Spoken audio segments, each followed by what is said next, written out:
Hi friends, welcome to my channel. ఈరోజు మనం చేపల పులుసుని ఎలా చేస్తారో చూద్దాం. దీంతో అయితే మనం చింతపండు అయితే యూజ్ చేయం. ఎర్రగడ్డ, టమాటా, పచ్చిమిరపకాయలు అనేది కోసి పక్కన పెట్టేద్దాం.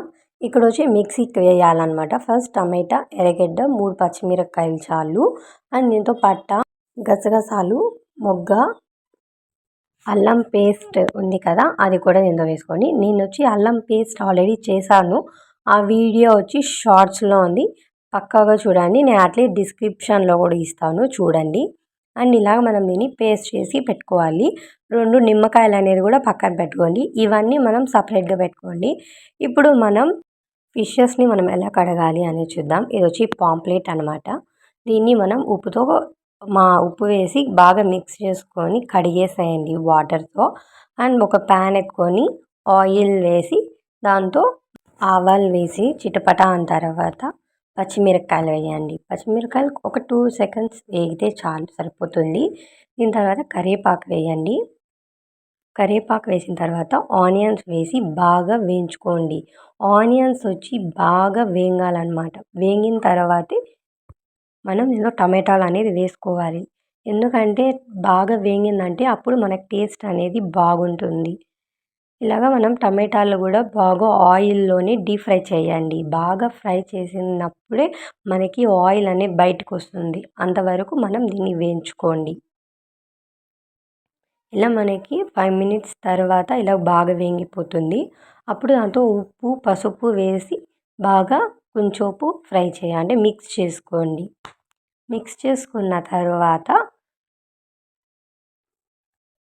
కొంచెం మిక్స్ చేసుకోండి. మళ్ళీ దీంతో మనం పేస్ట్ ఇలా వస్తుంది కదా, అప్పుడు మనం మిక్సీకి వేసుకున్నాం కదా, ఆ పేస్ట్ అనేది మనం దీంతో వేస్తామన్నమాట. మనం మొత్తం అయితే వేసుకోవచ్చు. మనకి కారం అనేది ఎంత సరిపడుతుందో అంతవరకు వేసుకోండి. దాన్ని కొంచెంసేపు ఫ్రై చేసేసి దీంతో ఫిష్ మసాలా, కారం, ధనియాల పొడి, ఇంకేదైనా మసాలాస్ ఉంటే మీరు మసాలా ఎక్స్ట్రా కూడా వేసుకోవచ్చు, అంటే టేస్ట్ కోసం. దీంతో పెప్పర్ కూడా వేసుకోండి, ఇంకా బాగుంటుంది. ఇలాగ బాగా మిక్స్ చేసుకోండి. మిక్స్ చేసుకున్నప్పుడు బాగా అంతా మిక్స్ చేసుకోండి. దాని తర్వాత మనము నిమ్మకాయలు మనం చూపించినాను కదా, 2 నిమ్మకాయలు, దాన్ని కోసి అది గింజలు అనేది లేకుండా మనం పిండుకోండి. ఇలా పిండుకున్న మనం దీంతో చింతపండు అయితే యూజ్ చేయం కాబట్టి మనం దీంతో ఈ పులుపు కోసము నిమ్మకాయ పిండుదాం. అప్పుడే దీంతో ఉన్న రెసిపీ టేస్ట్ అనేది బాగుంటుంది. నిమ్మకాయ అనేది బాగా పట్టిన తర్వాత ఇలాగ మనకు చూపిస్తాను కదా, దాని తర్వాత మనకి వాటర్ అనేది ఒక 2 గ్లాసెస్ ఆర్ 3 గ్లాసెస్, అంటే మనకు పులుసు కావాలంటే కొంచెం గ్రేవీగా పెట్టుకోవచ్చు.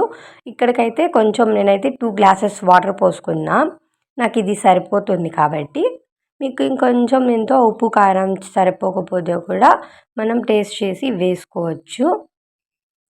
ఇలా అనే వాటర్ వేసేసాక వాటర్ని కూడా బాగా కొంచెం బాయిల్ చేయండి, ఒక 5 మినిట్స్ వరకు. దాని తర్వాత ఫిషెస్ అనేది ఒక తర్వాత ఒకటి ఇలాగా, అంటే ఒకేసారి అన్నీ వేయకండి. ఇలా మనకి పేర్చుకున్న తర్వాత కొంచెం మిక్స్ చేసుకోండి. నేను చూపించినట్టు స్లోగా మిక్స్ చేసుకోండి. ఎందుకంటే ఇవి ఇప్పుడు పచ్చిగానే ఉన్నాయి, మళ్ళీ దాని తర్వాత మనకి ఉడికిందంటే సాఫ్ట్గా అనేది అయిపోతుంది. ఈ రెసిపీని ట్రై చేయండి, చాలా అంటే చాలా బాగుంటుంది. అండ్ ఇలాగా మనం మిక్స్ చేసుకుంటూ రండి, బాగుంటుంది. ఒక 5 మినిట్స్ వరకు చాలు. మిక్స్ చేసుకొని ఇలాగ గ్రేవీ అంతా దానికి పట్టియండి, అంతే. ఇప్పుడు మనము బౌల్ అనేది క్లోజ్ చేసుకునేద్దాం. క్లోజ్ చేసుకొని అట్లా ఆవిరి అనేది బాగా ఉడకాలన్నమాట. ఉడికిన తర్వాత లాస్ట్లో మనకి అయిపోతుంది, ఇంకా నూనె పైకి వస్తుంది కదా, అప్పుడు మనకి చాలు.